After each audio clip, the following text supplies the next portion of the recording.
Many of us are here at this place because it's a university. Many of us are here because it's Christian. Many of us are here because it's a Christian university.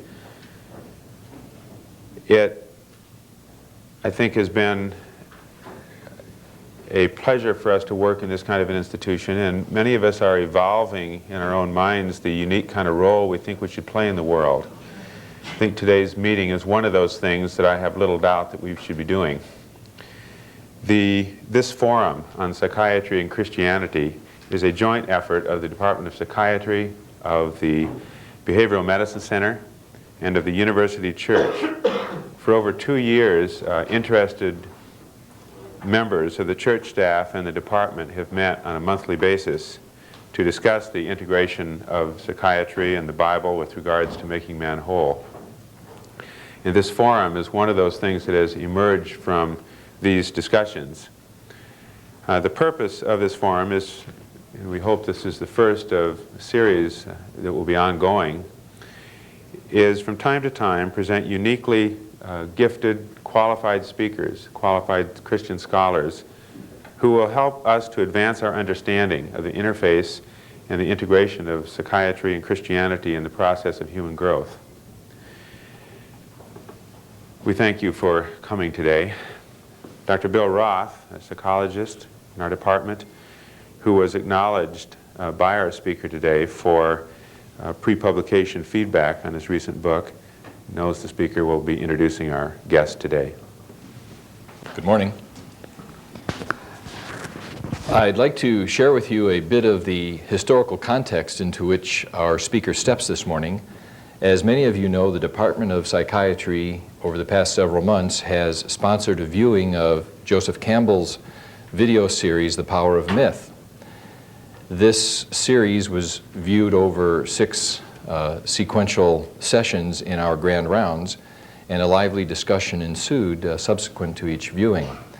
This series has received an unusually interesting response nationwide, as the series hosted by Bill Moyers has provoked the thinking of many with regards to the nature of human personality and functioning. We in the Department of Psychiatry thought it would be important to invite someone who could help us think through these issues, other issues related to the New Age movement with regards to our understanding of the human personality. We desire to have a more critical, evaluative approach to these thoughts and concepts, and to have individuals help us focus our thinking with respect to our understanding of human nature, personality functioning, as we desire to make man whole, physically, mentally, as well as spiritually. Dr. Dallas Willard has established himself as one of the leading Christian philosophers in America. For over 25 years, Dr. Willard has distinguished himself as a professor of philosophy at the University of Southern California. In 1976, he was acknowledged as the Outstanding Faculty Member of the Year. In 1984, he was honored as the Outstanding Professor of the Year. From 1982 to 1985, he was the director of the School of Philosophy at USC. In addition to his work at USC, Dr. Willard has published articles in journals too numerous to mention, some of which have been collected in anthologies of various sorts.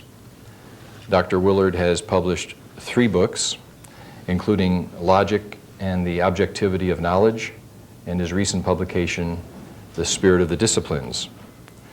Dr. Willard is acknowledged as a world, one of the most outstanding scholars in the world with respect to the philosophy of Edmund Husserl. I believe he's translated a number of Husserl's works into English for publication in America. Dr. Willard has lectured throughout the world on a variety of topics, including theoretical and applied ethics. And Dr. Willard, I want to thank you for taking your time to share your ideas with us this morning. Thank you very much. One of the pleasures about going around speaking is you sort of get to catch up on yourself. And sometimes, I'm sure all of you know how when you get immersed in your present projects, the things you did a few years ago seem rather distant. But it's a real pleasure to be here, and I'm glad to have a chance to talk, as I do frequently, to hospitals, hospital staff, and people who are interested in medical care, health care. And I thought this morning I would take a topic which has been, it has seemed to be useful to people who are concerned especially about health care, and also falls right in the middle of philosophy. And that is the topic of the soul. And I don't know what announcements have been made about this, but the topic I had given Bill was the soul as a factor in health care and in health.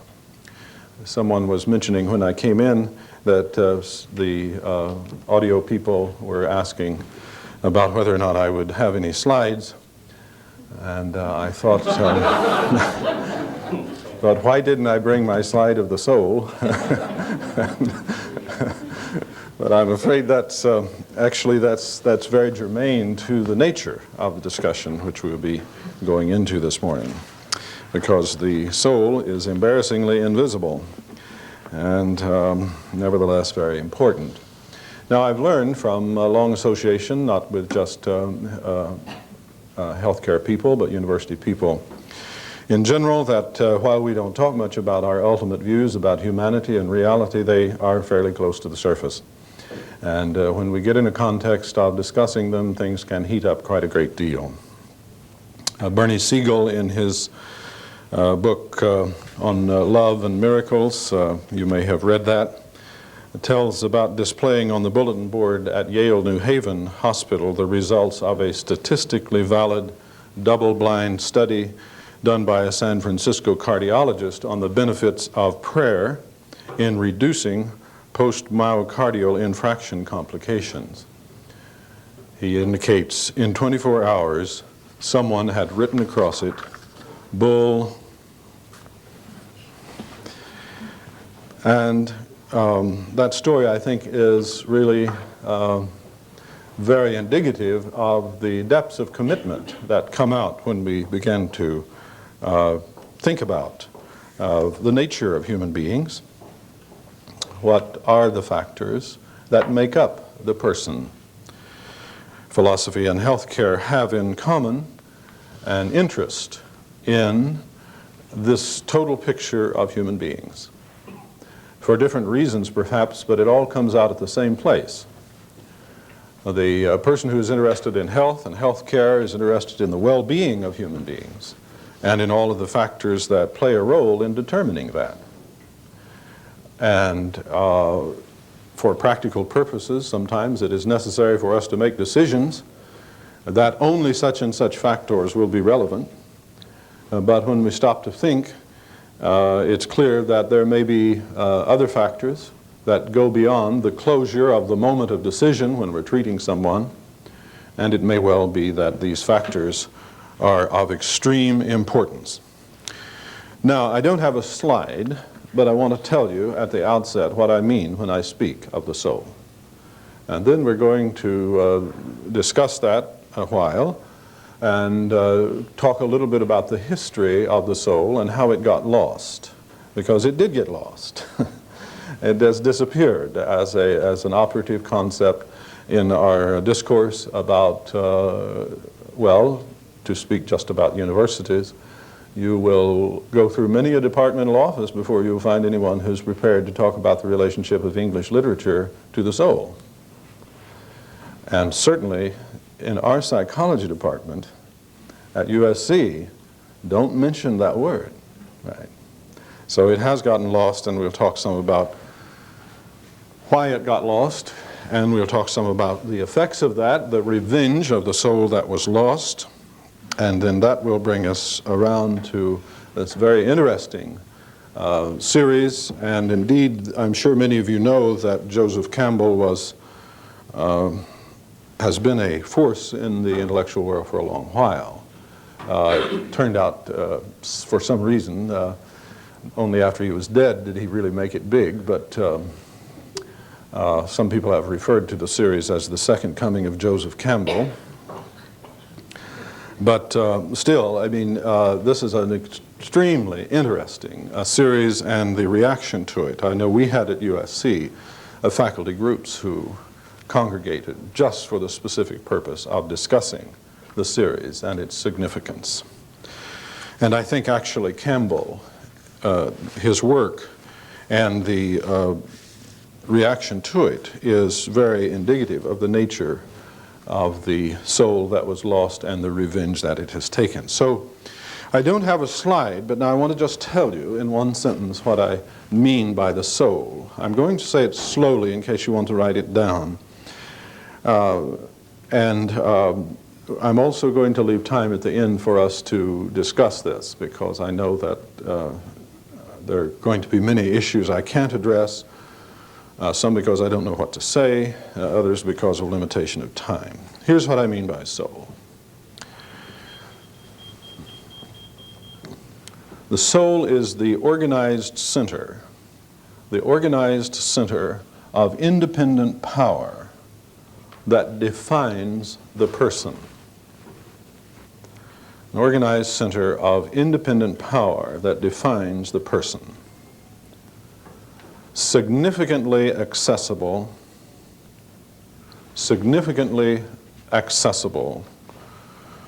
to ongoing improvement, and in touch with powers that lie beyond the individual,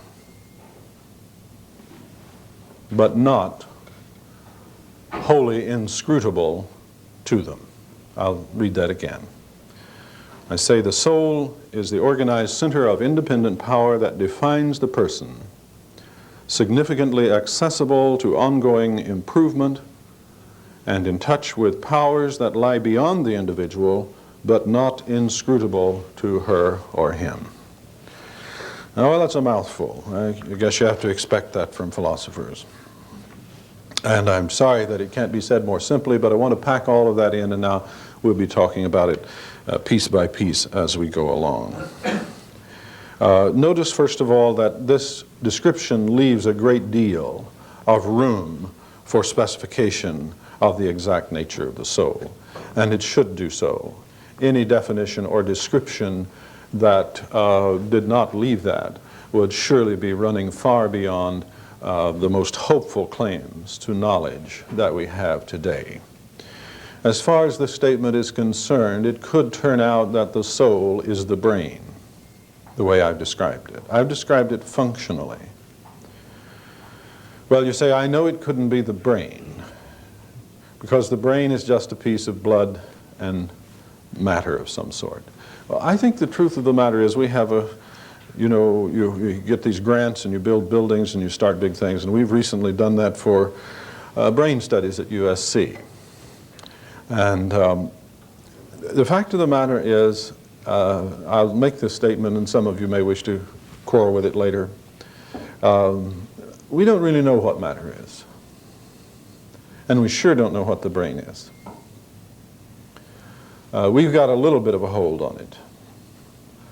But we simply don't know what either one of those is. I mean, you have people today in cosmology who say things like 99% of the matter in the universe is totally invisible. They call it cold, dark matter, and yet is responsible for the behavior of the other 1% of the universe, which expands for billions of light years in all directions that we are acquainted with. We don't really know how it works. Okay, so don't take me as saying any sort of crude materialism when I suggest it might turn out to be the brain. We don't know what it is. On the theological side, when you get into issues like the resurrection of the body and the nature of the post-resurrection body, or the body of those who are in heaven, or however you wish to think of it, you see, you have to face these kinds of statements like you have in 1 Corinthians 15, that there is a material body and there is a spiritual body. So there are many things here that are left open for discussion and indetermination. I've essentially given you a functional statement of what the soul does. It lies at the center of personality. I have described it as independent in some degree. That is in accordance with the traditional conception of the soul that comes out of Greek thinking, and that's where we get our idea of the soul, in Western thought especially, is from Greek thinking. It's the idea that the soul is an independent, self-moving power to control the life of the individual in its environment. So let's, if we can, just work with that general functional statement, a functional description of the soul, and think a little bit historically now about how it has been treated. In Plato, it is certainly treated as the power source from which life flows. If you look at the 10th book of the Laws, if you look at the 10th book of the Republic at the end, or the end of the first book, if you look at the Apology, Plato's Apology, and many other of his sources, you'll see the description of the soul. And it fits exactly what I'm saying here, but there is the addition. Plato was very certain to his own mind that the soul had nothing to do with the body except to control it. And in fact, the body was treated as a kind of prison by Socrates and Plato, as something that should be escaped, as something that caused us all sorts of trouble, in addition, among other things, tempting us and attracting us to things that would harm us and pulling us one way or another, and also clouding our minds so that we could not have clear knowledge, especially not clear knowledge of the good. Now, this conception of the soul was very common. It's a commonplace, I think, of scholarship in ancient thought, that the Greeks never debated the existence of the soul. See, that's characteristic of the modern period. We debate the existence of the soul. They never debated the existence of the soul. They only debated what it was.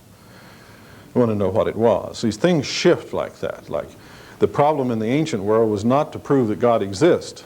It was to deal with the multiplicity of them. And to get it down to one was a great accomplishment, you see. And the shift now is turned around to where there is one God at least and at most.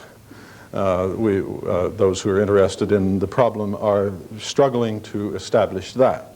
So the things do change. There are different appearances of the problems, and certainly the view I've given to you of the soul is one that is solidly founded in the text and thinking of the ancient world.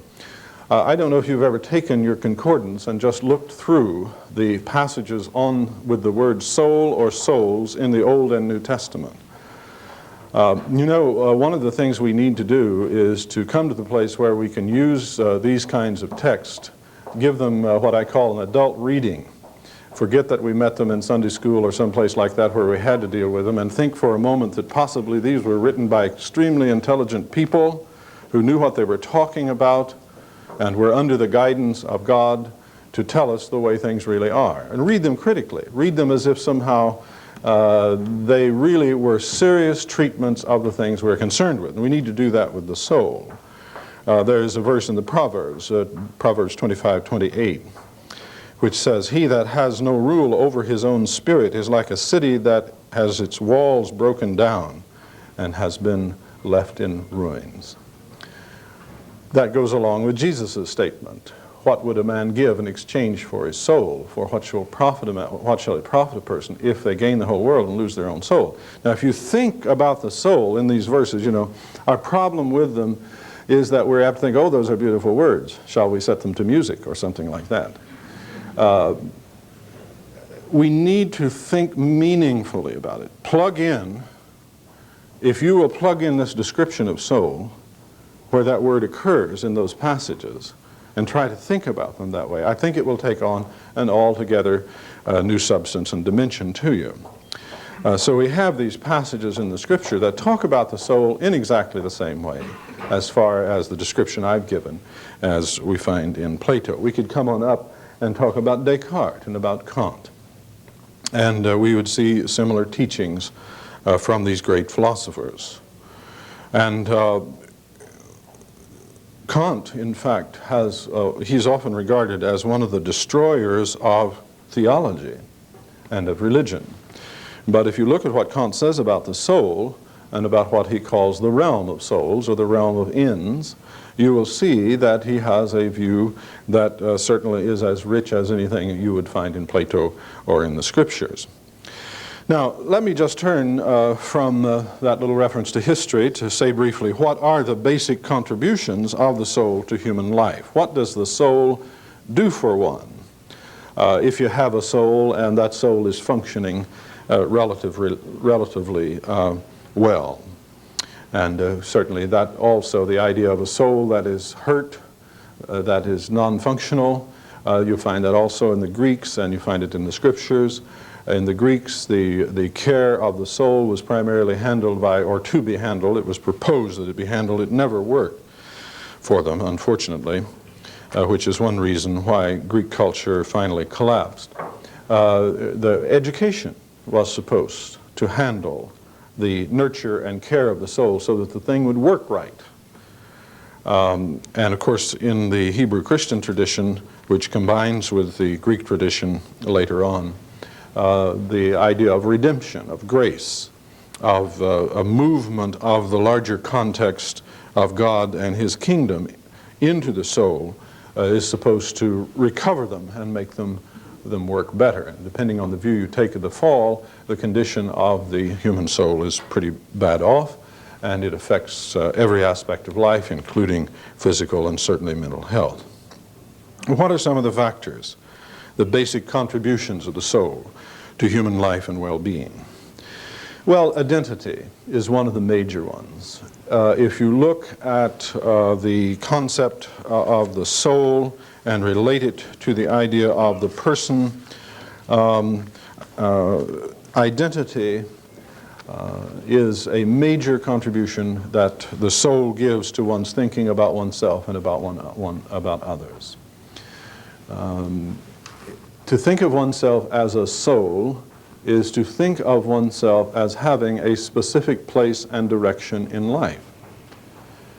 And to have an identity which lies in your nature and not something which you have to establish, though you might want to discover it, and you could be confident that it was there before you had specific knowledge of it.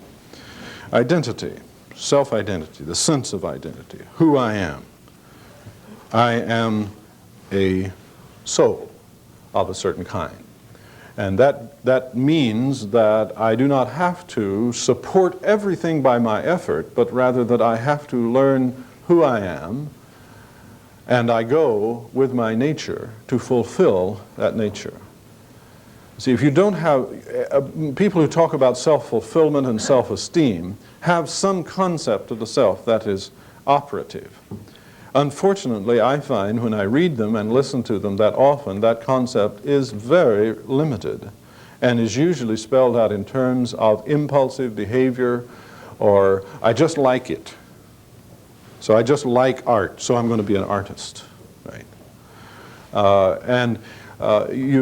The degree to which one can have an identity that is capable of guiding a life towards fulfillment will turn on the conception of the human person. And the idea of the soul has provided historically a rich concept of identity. With that concept of identity, the second thing that the soul contributes is the idea of disposable power. I have power. Now, these factors I'm listing actually go together and play off of one another, and my listing of them in abstraction from one another does somewhat overcomplicate the discussion, but I hope you can see how they will weave together. Disposable power. There is a poem by a man named Hindley, William Ernest Hindley, called Invictus, and I'll read just a few lines from it to illustrate the sense of disposable power. Hindley himself was a tubercular. He had tuberculosis. He was an amputee and a writer, and carried on his life with remarkable strength.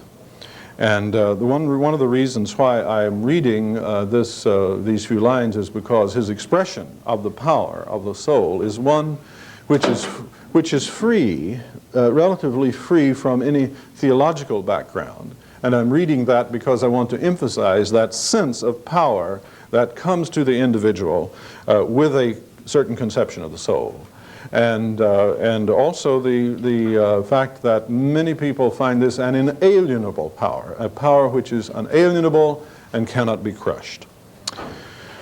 Henley writes, "Out of the night that covers me, black as the pit from pole to pole, I thank whatever gods may be for my unconquerable soul.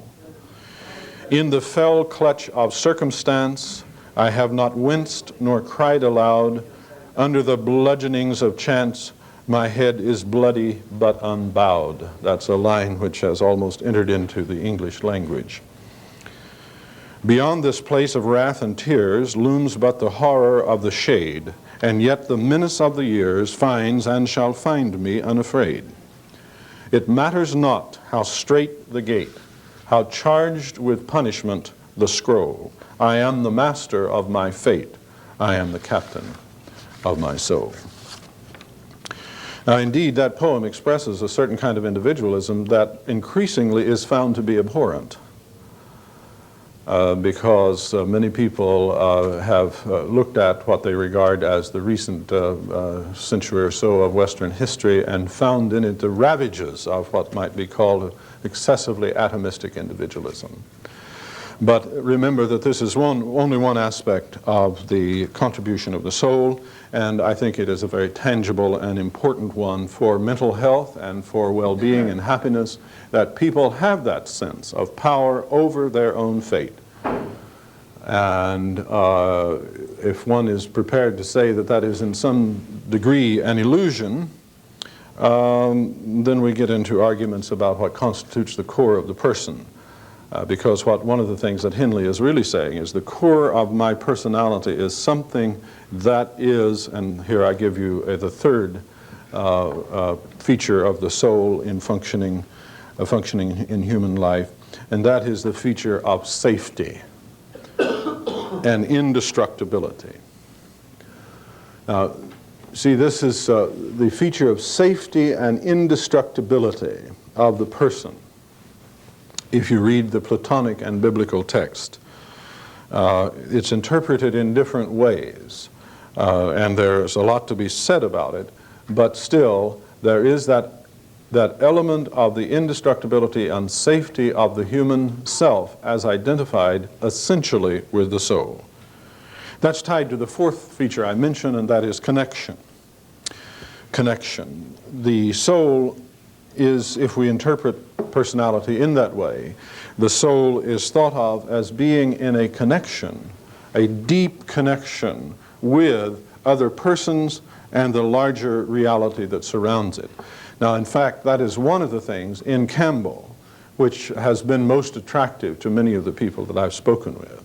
We'll talk in more detail about that in just a moment, but his message brings the suggestion that people are deeply connected through the nature of their mind, not only with other people around them, but with all of reality.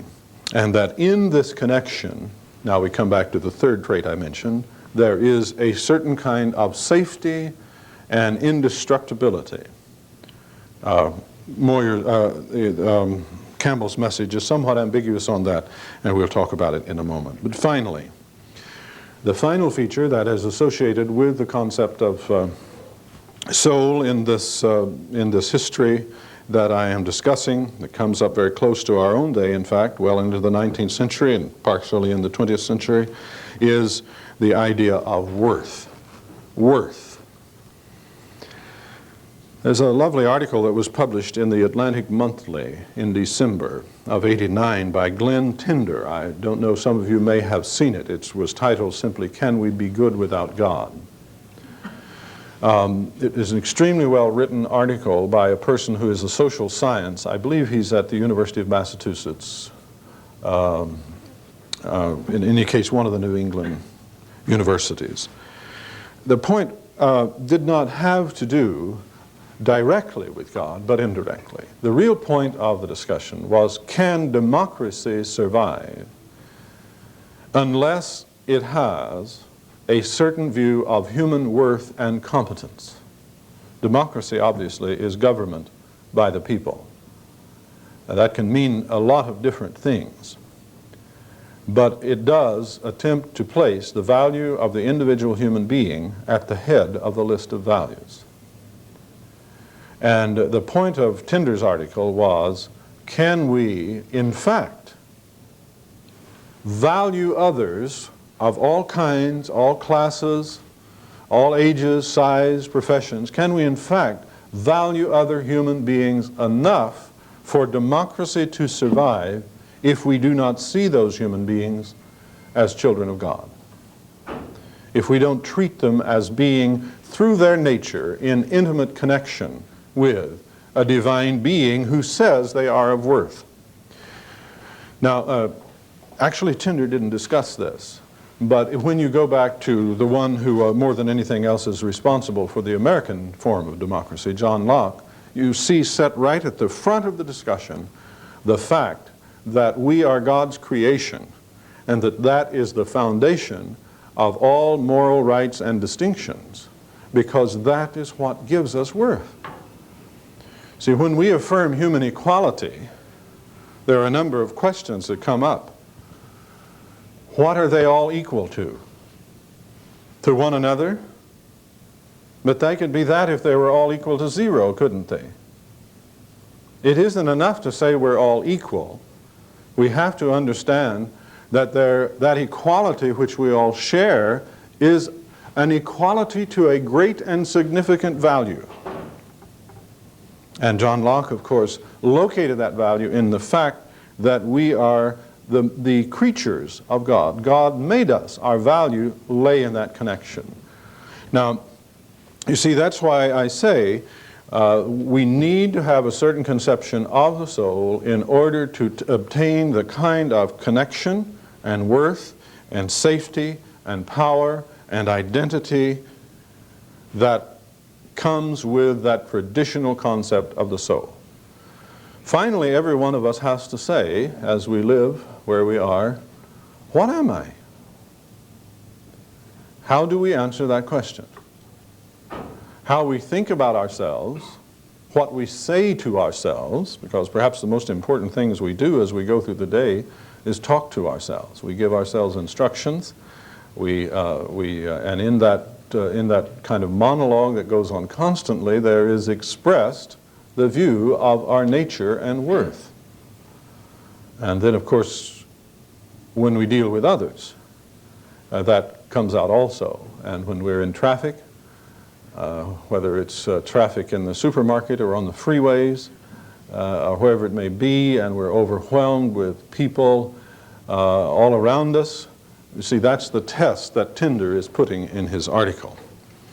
Okay, now what I'm saying is simply that there is a conception of the soul that has informed most of the history of Western thinking, including up to very recent decades,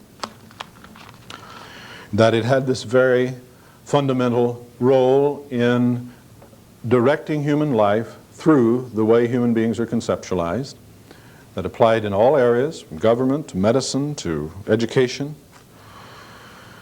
and gave a certain guidance. And now what I have to say to you is that that concept, as you may well know, has been almost totally lost. I mean by that it has largely ceased to function in the way we conceptualize ourselves and others, the way we think about human life. It has almost totally ceased to function. Very quickly, why? Well, I'm going to shorten the story here a lot. But it has mainly ceased to function because of the model of human knowledge that came out of the 17th, 16th, and 17th and developed more fully in the 18th century. This view of knowledge began to receive some hard knocks in the 19th century and certainly in the 20th century, but I can state it very simply. This was the view of knowledge modeled on Galilean and Newtonian mechanics.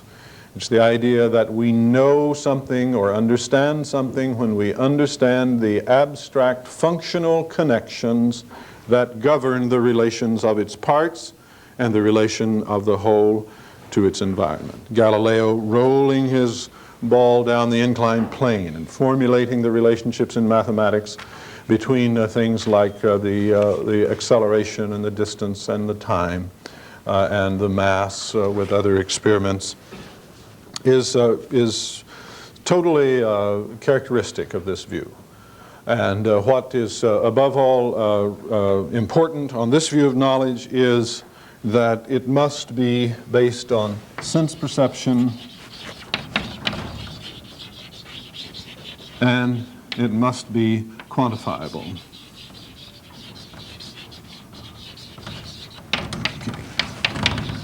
And those two features, and I say based on sense perception, certainly not limited to it, because the theorizing that you find in Newton and Galileo and others goes far beyond sense perception, but it is tied to sense perception. It is fundamentally knowledge about the sense perceivable.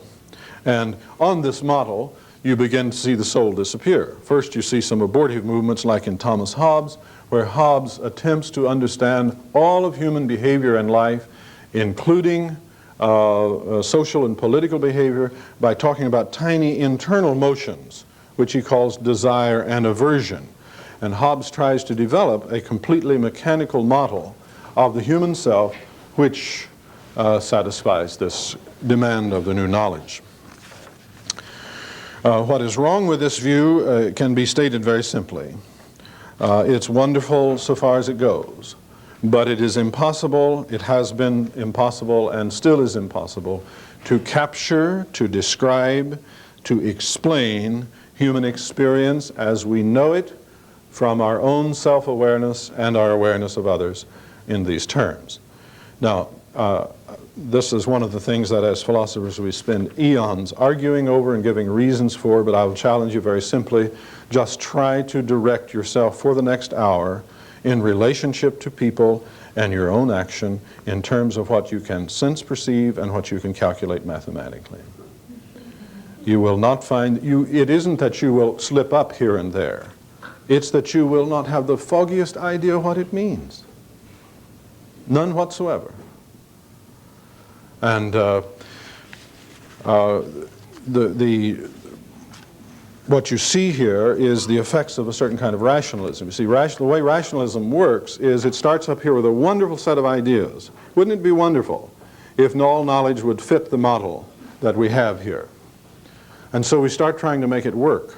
And we insist that it must work. And you keep pushing and pushing. And gradually you keep your theory going this way, and the facts begin to diverge over here. We've recently seen the worldwide collapse of a theory that worked in the same way. We called it Marxism. And gradually the facts begin to diverge. Years ago, Paul Harvey told a story about how the American embassy in Moscow requested that the government would kill the cockroaches in the embassy. And the response that came back was, there are no cockroaches in the Soviet Union. Right. They finally had to fly someone in from Atlanta to take care of them because there were no cockroaches. See, two-cycle automobiles that won't run in Eastern Germany. See, the facts diverge.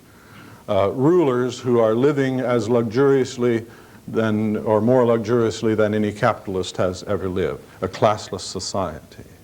See, the facts diverge from the deduction.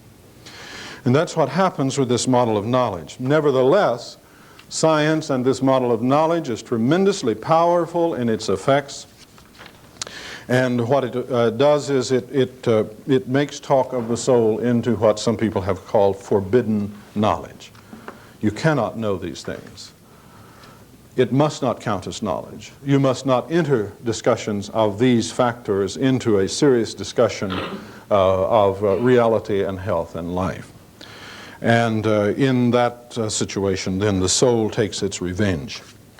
And the revenge of the soul that was lost comes in many areas that we can look at today. In education, the great American God, frankly, where we have placed our hopes following the words and teachings of some of our leaders in the past, like Thomas Jefferson and others who felt that all you had to do for people was to educate them.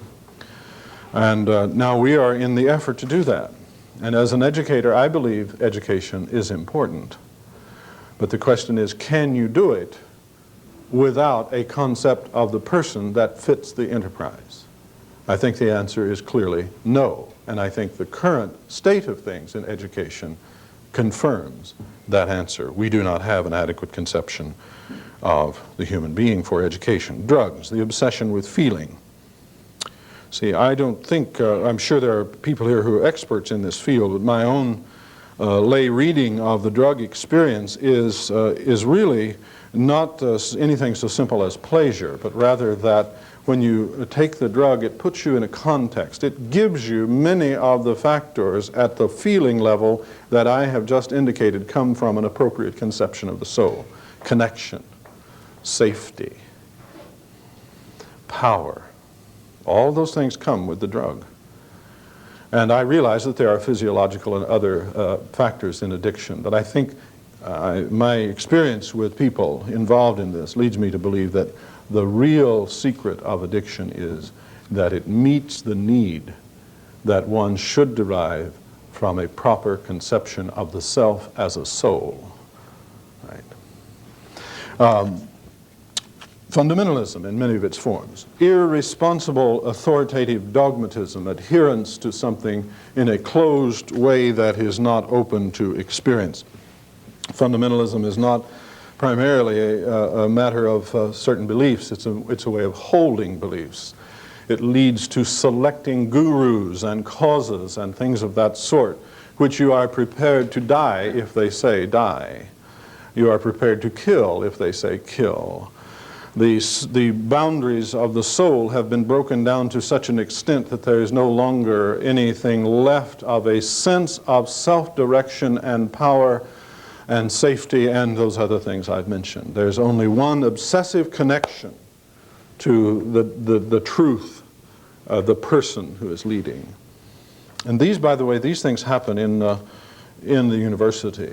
I will, just for the sake of argument, and he certainly can cry all the way to the bank for bad notices, but I mention a person now by the name of Jacques Derrida. Jacques Derrida is a French philosopher who teaches half the year over at Irvine, and he is the primary mover in a thing called deconstruction. And if you watch the response to Derrida in the academies, you will see the same sort of phenomena that you see at rock concerts. The obsession with the leader.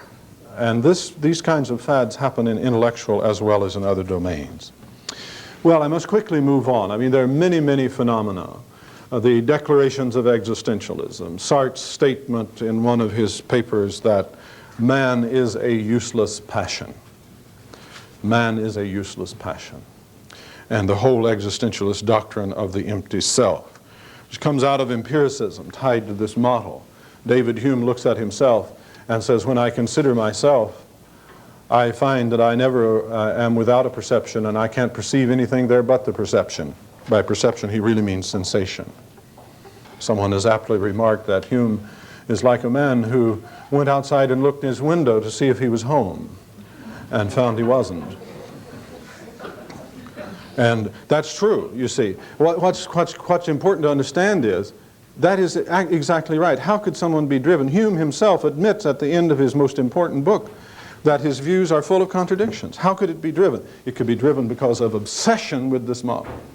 Obsession with this model. The Baconian statement, knowledge is power, is tied to this model because the power of knowledge depends upon quantification and identification through sense perception.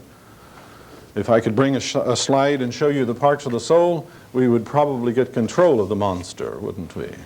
And in fact, those people that William James used to refer to as medical materialist tried to think in terms simply of the person as something that had all these little parts in there, and all you have to do is get control of it. So it's a very attractive model.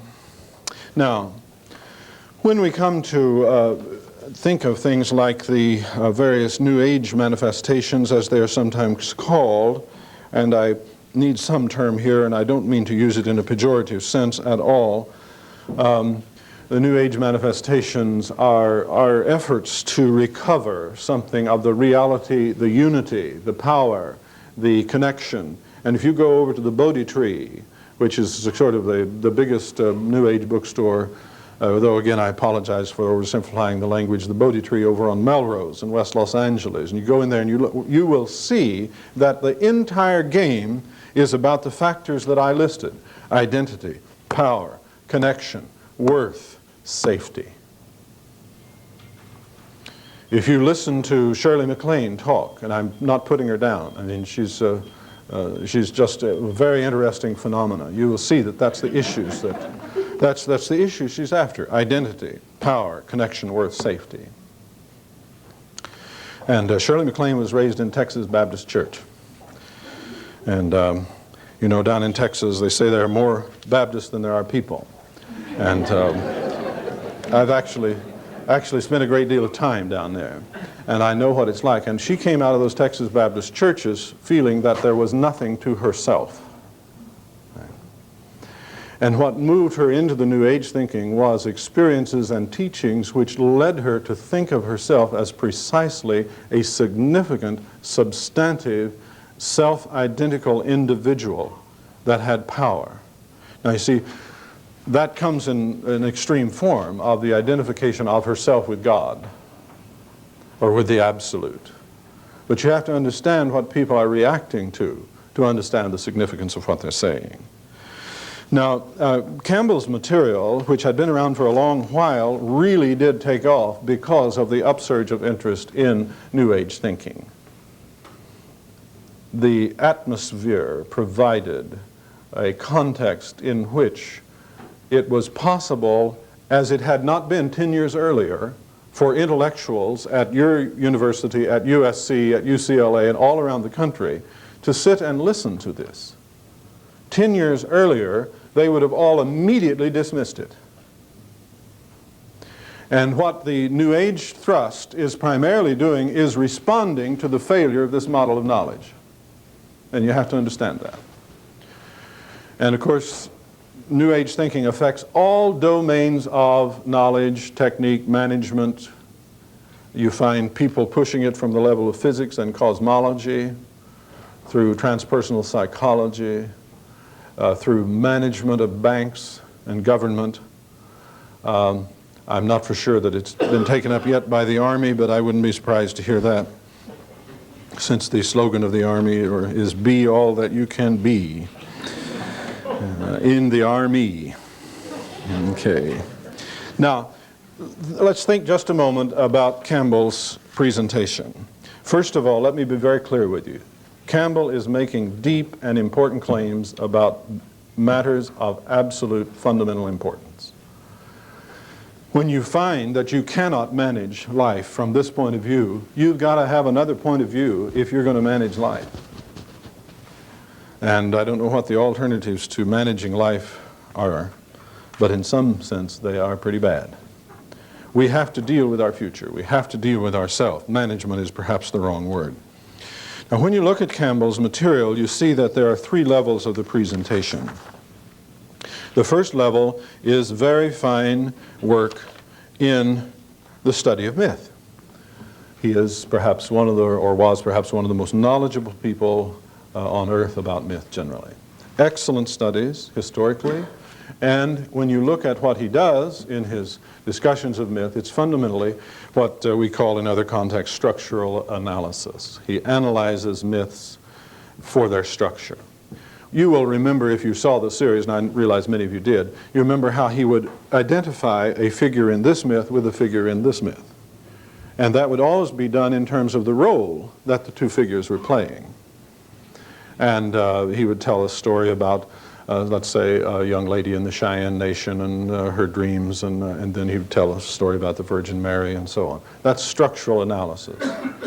And at that level, his work is excellent, contestable only within the bounds that everything in the academic life is contestable, and very interesting material. So that's one level. The second level of his work is the personal message. The personal message. And the popularity of the myth, and Bill Moyer was acting as straight man on this, and he would certainly put in the questions at the right time.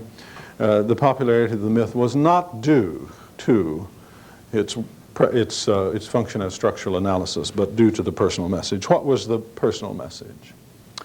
Well, actually, the personal message came out more clearly in his earlier book called The Hero with a Thousand Faces.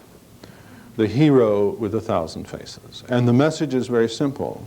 You are the hero with 1,000 faces. You are the reality. Not an exclusion to the other yous. You are all the same reality. And practically speaking, what you are to do, as you recall the famous word that he uses towards the end of the series, you are to follow your bliss.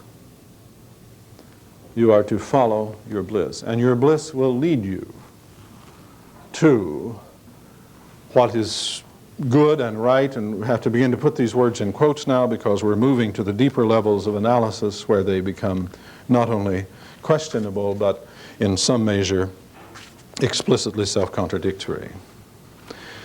Let's move on quickly to that final level, and that is the level of ontology or cosmology, really of theology as well. So you have the three levels now: structural analysis, personal message or direction to you, and that, as I say, is the one which drew people who needed a personal message. And then finally, the level of ontology, cosmology, and theology. Now, it is at this last level that we begin to have some difficulty.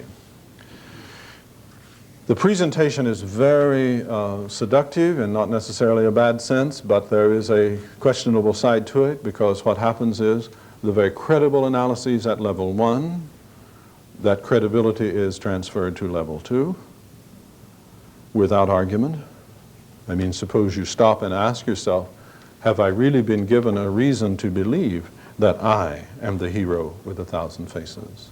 That the one that I see in all the myths of threat and disaster and death and resurrection and redemption, that is really me. That is showing what is going to happen in my life, and that following my bliss will sink me in with that built-in structure of my soul.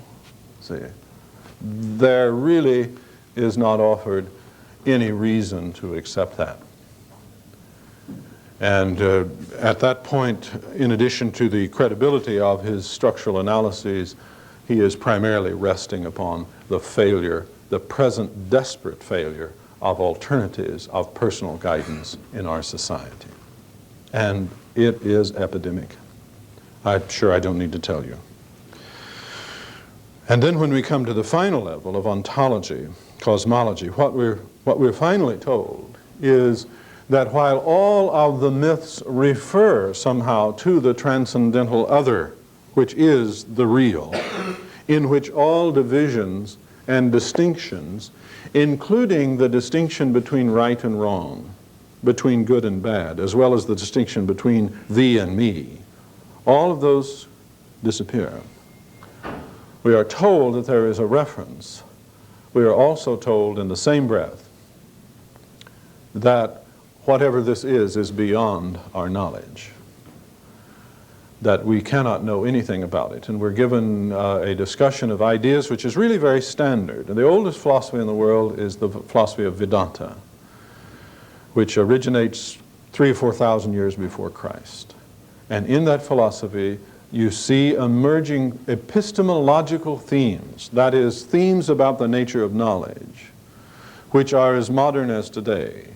They are discussed in philosophy departments all over this country and all over the world, not exactly in the same terms as Campbell, but it all comes out to the same thing, namely the relativity of all knowledge. And there are simple mistakes in many of the discussions. I'm sorry to say it that way, it sounds so condescending, but time requires that we get on and perhaps we can have some discussion and go into it. These are mistakes like some account of how an idea originates is given to dismiss its objective validity. Many of you are familiar with this, for example, from the Freudian account of the origin of the idea of God. The idea that the origin of the idea of God lies in the development or projection beyond the Father image until you get a bigger and bigger Father, and finally your Father dies and you keep projecting this and that becomes your image of God. And of course there's an awful lot of psychological truth to that. But you see, there's no reason why that shouldn't be exactly the way we get our idea of God. To explain how we get an idea is one thing. To determine whether or not that idea objectively represents reality is another. And this is true whether we're talking at the individual level, or perhaps we're talking about some idea such as the idea of God, or whether we're doing myth analysis. And there's nothing inherently wrong with suggesting that indeed by myth analysis we do come to understand some very great reality, perhaps a kind of an oversoul or the collective unconscious or something of that sort. Nothing wrong with that. But you see, Campbell doesn't go that way. Campbell's route is to do the myth analysis and then to escape through the back door by saying, well, you know, there is no way we can really tell you how it is. Now, the crowning problem with that way of approach is the realization that he is in fact telling us how it is. He's telling us that reality is unknowable, that it transcends knowledge. He's telling us what reality is like, with some qualifications to the effect that we don't know all about it. But he is telling us what it's like. He's telling us what life is like. He gives advice to individuals. You remember there's one woman that he talks about who was suffering terribly in her situation, and his advice to her was to accept her situation and recognize it as good and right, and accept it. The quotation from Nietzsche, I'm not sure if he used it, but he should have. Amor fati, love your fate. Love your fate. And his account is this woman accepted it, and the idea is she was much better. Well, you see, the problem is that when you have an encompassing epistemological nihilism, you also wind up with a historical nihilism. Why does it matter anyway? If all of our distinctions are illusions, and it's a little bit unfair to pull this on Joe Campbell or Vedanta or anyone. But you may recall that one of the lines that Charlie Manson took to his people who killed was that the people they were killing were not real. They were all identical with everyone else, and individual distinctions did not matter. Now, please, Joe Campbell never said that, okay? But there is a problem here, because if what he says is true, and there is no doubt whatsoever that he means it to be accepted as true. See, he creates an atmosphere as if somehow everybody was right. But if everyone were right, then the people who disagree with him would be right also, and he would be wrong. At that point, people step in and say, well, you know, it's contradictory. It's like when Ed Bradley asked the lady who was the assistant to the Bhagawan Sri Rajneesh, why didn't they give him pickup trucks instead of Mercedes, since it doesn't matter? And her answer was, well, there, you see, everything is contradictory.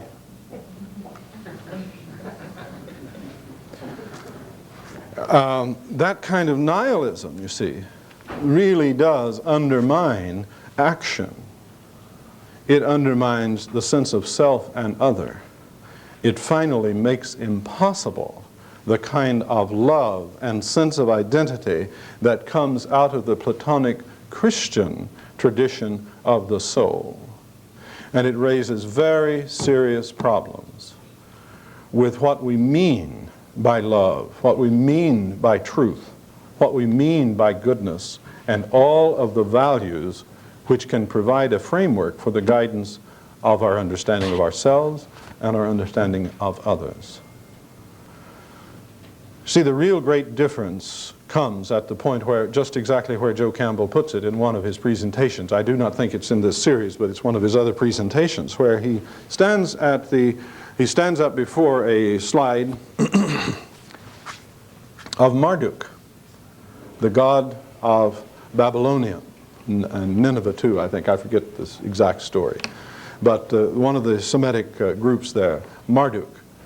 And he said, now you see, this is the difference between East and West. The difference between East and West is here you have a God who is separate and over there, and you are out here. In the Eastern thinking, you are identical with the God. You are identical with the God. Well, you see, identity in philosophy, we learn, one of the things you learn by studying philosophy systematically is that identity is a way of gaining in a great leap what is always extremely difficult to realize if you try to work it out in the details of a relationship. That's the way of doing it. And it has tremendous practical implications. See, in the marriage ceremony, we've heard the response. The two shall be one flesh. And the ladies have responded, which one? And if we miss the fact that in our identity statements, many times we're trying to gather together too much, and it leaves us incapable of dealing with the details, then we are in real trouble. And I think that that is what happens with the kind of presentation, valuable as it is, that you find in Campbell's work. The response to that, I think that we need is set forth very clearly in an old book which I'd like to mention as a real guide for studying the kinds of realities that Campbell is concerned about, but from an appropriately improved individualistic conception of the soul. And that is William James's book, The Varieties of Religious Experience, which includes all kinds of religions. But if you've never had a chance to read that and you're interested in looking at how in detail you might work on this problem from a fundamentally Western conception of the human soul, I urge you to look at it. The outlook associated with the words enlightenment and modernity have failed us because under a misreading of the nature of reliable knowledge, or of science, if you wish, they turned away from the spiritual nature of man, or better, from the human soul. Now, James goes back at this in an experimentalist fashion, not restricted by this model of knowledge.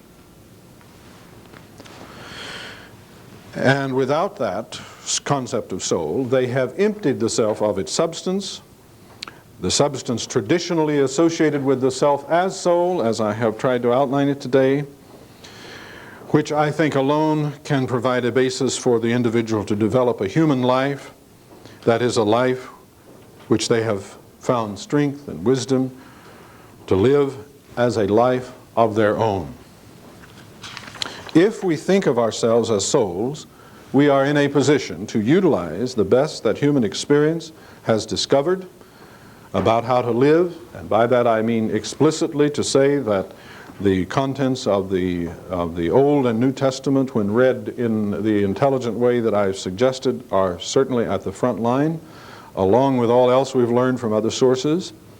But if we do not think about the self in this way, we are not, if we don't, we are, I think, really left simply on our own. One of my students in an article has referred to as a kind of cosmic debris floating around in the suburbs of a relatively insignificant galaxy in a relatively insignificant part of the world, where we don't even know what it would be to be non-relevant, non-relatively significant. And frankly, I think that more of those in this condition do not fall apart than actually do in the face of life demands is itself little more than a miracle. So I commend some of these ideas to you, and I'd like to stop now and see if you have any comments you'd like to make.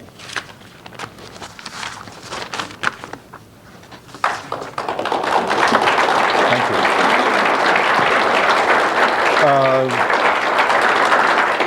Thank you very much. Yes? The first thing you talked about, identity,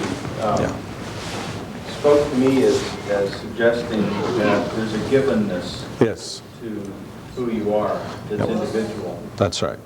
That contrasts with the idea that the soul is somehow infinitely plastic. Indeed it does. Make yourself be whatever you want. Could you kind of compare those two things, maybe?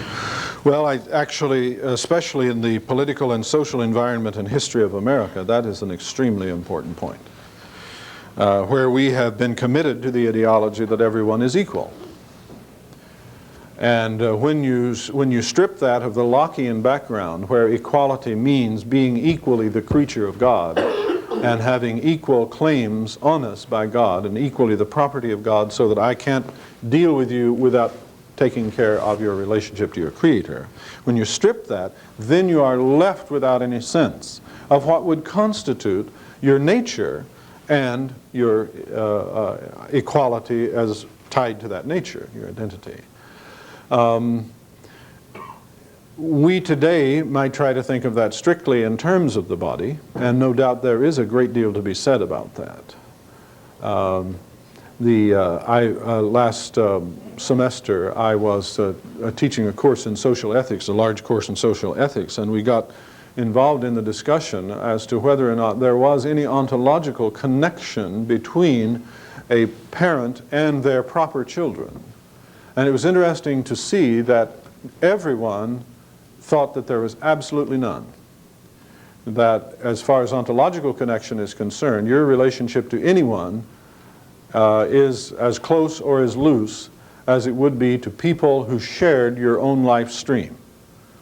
And what that makes stand out is how unpopular is the idea that there is a deeper connection in the nature of the self to other people.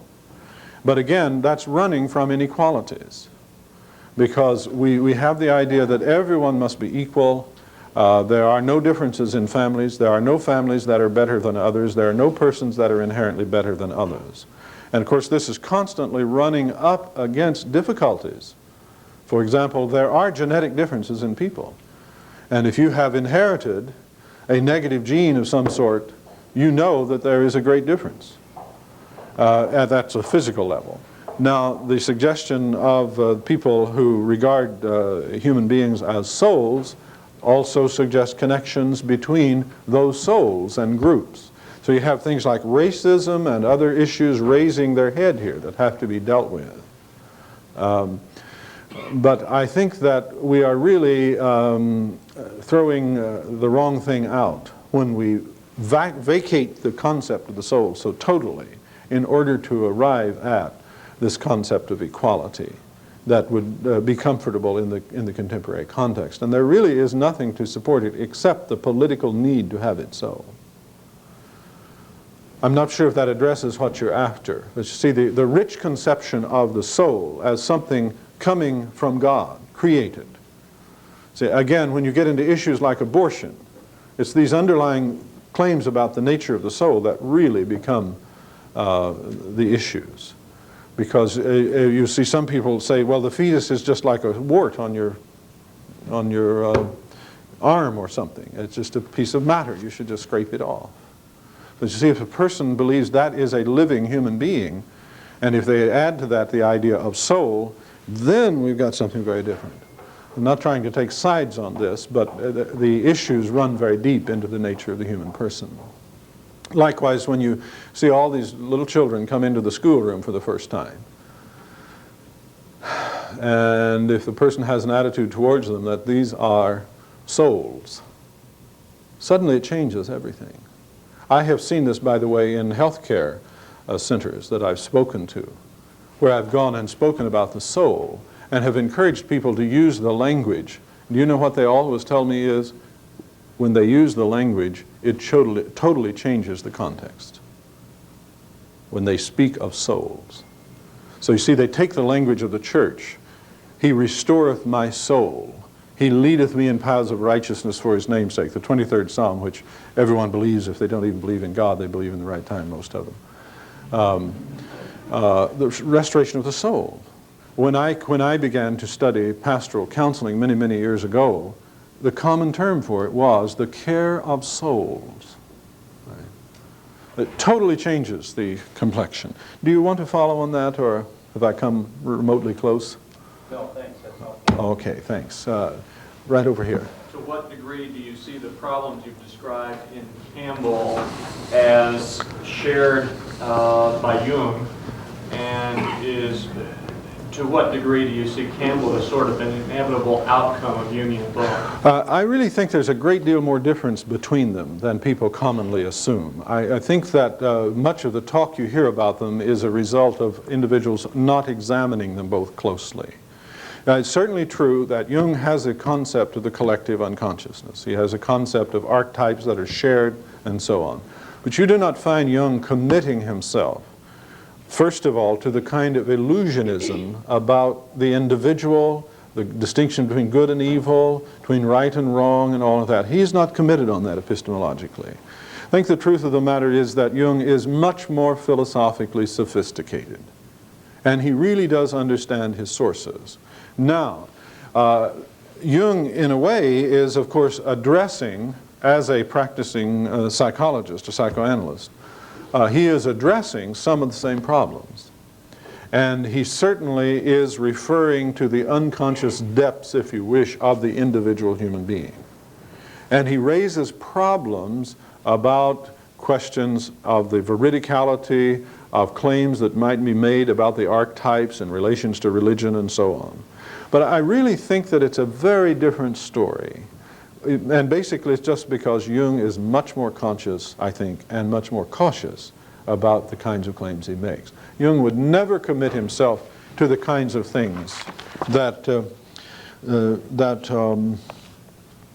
here, let me just read a line or two. That would give you the difference. This is page 49 of the book that came out of the series, in case you're following it closely. See, Campbell. Mythology suggests that behind that duality of man, woman, life, death, good and evil, that behind that duality there is a singularity over which this plays like a shadow game. In other words, the distinctions are shadow games and plays over this singular thing back of it. And again, God is a name, God is an idea, but its reference is to something that transcends all thinking. The ultimate mystery of being is beyond all categories of thought. That's the point at which I was saying a while ago. You see, he acts as if he's not telling us about this thing, but of course he is telling us about it. He's telling us the way it is. And he mentions Kant, and this is an old story in philosophy. Because if you're going to make these claims that you can't know reality, what is always thrown justly in your teeth is, well, how do you know you can't? Mustn't you know enough about it to know that you can't know it? Mustn't you know enough about it to know that the way the mind is and the way it is simply will not fit together? And how could you say we can't know anything about it if you know that much? Right? Now that's the kind of thing, you see, Jung never says. Never says that kind of thing at all. He has a pretty realistic interpretation, actually, of the unconscious, of the collective unconscious, and the archetypes that function in it. Now, I do think that they are very similar with respect to what we might call pluralism. Our friend John Hick over at Claremont has a book recently you may know called On Pluralism in Theology, Pluralism in Religion. Basically the idea that all of them are equally the same. All of them are equally good, all of them are equally bad. Now, may I just say, because time is so pressing, that the response to that is, that's why I refer you to William James. William James gives you the methodology to test that kind of claim. You put it to the test in human life. As James says so graphically, it's not the root where the idea came from, it's the fruit. Now, if you take the fruit of the claim that we are all the same, and the belief that, you see, the reason why Campbell says we're all the same is so we'll have compassion on one another. Right? If you take that doctrine of love and you put it over against the Christian interpretation of love, right? No man has seen God at any time, John says. But if we love one another, he dwells in us. And you take that now, which preserves the individual, is not a historical nihilism, does not say that life does not count, does not matter, that it's only a brief illusion. Put them in practice. See, that's what determines the issue of pluralism. I have a long-standing feud with Hick about this through myself, through commenting on his papers, and also through my students. And my response to Hick is that this is no different from saying that all diets are equally good. No one would believe that, I trust, around here. Even just having driven around, I stopped down at a very health-conscious restaurants down here. And no one believed that, you see. What lies in the background is that in religion we're not dealing with reality, so it doesn't matter. That's what lies in the background. And the test of reality is the fruit of the concept. And if I have anything that I want to say above all to people who are religiously committed in the professions and in the universities and elsewhere in the worlds of ideas, it is read the Christian sources, the Bible above all, as if it were dealing with reality, and put it to the test of reality as you understand that in your life and your practice. And if someone else comes along, it doesn't matter who they are, put it to the test. The test of reality is something that we can use. And my main objection in a word against Campbell is he pulls that out from under us by saying that all of our distinctions, all of our individuality, all of our ideas really have nothing to do with reality. And that really all we can do, the only practical measure on Campbell's view, is to realize that. It's a form of Gnosticism, to use 50-cent words. It's a form of Gnosticism. It's the idea that there is a form of intellectual illumination which once you get it, it's all over. Everything is cured. There's no problem because there's no differences. And that's nihilism, you see. And indeed, if we step into a state of nothing, it is cured. No problems. But you can't live on that.